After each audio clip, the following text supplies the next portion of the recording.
Make an actual call.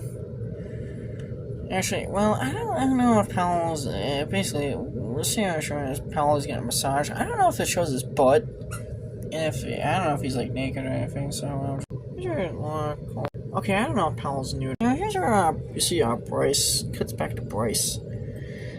Now, Bryce, I think, was a character that I think was made up for the movies. I don't think he's based off any character from the games.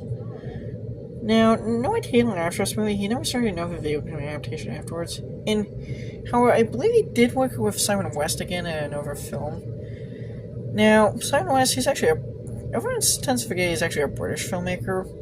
Because he makes a lot of American movies, but he doesn't really work in his native England much. Now, Simon West is a director these days. I can't think of anything that he's directed.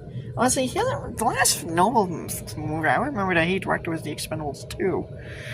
So I think he directed some other movies afterwards. I think some VOD movies. So I don't think he's that big of a name of a director anymore. He after this movie, after Lara Croft 2 movie, he directed. He went on to direct When a Stranger Calls, a 2006 remake. Now, prior to the movie that really launched his career as a director was Con Air. He's kind of only a director with only a few mild hits, directorial hits. Now, like I said before, originally Stephen Herrick was going to direct this movie. Yeah, Stephen Herrick, the guy who did Bill and Ted's Excellent Adventure, a bunch of other comedy classics, he was going to direct this movie. Herrick actually, however, Stephen Herrick, allegedly, he had creative sons of Paramount execs.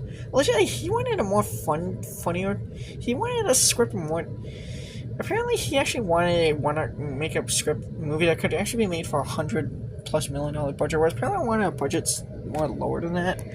Eventually, I think on top of that, Herrick also allegedly wanted a more allegedly one of his scripts apparently was rejected by Paramount for bordering on almost like action comedy because the amount of a bunch of it because one script apparently had a bunch of obscene amount of jokes to the point it was perceived as like comedy. I think allegedly of jokes about Laura's sex life too, which would have gotten the film an R rating.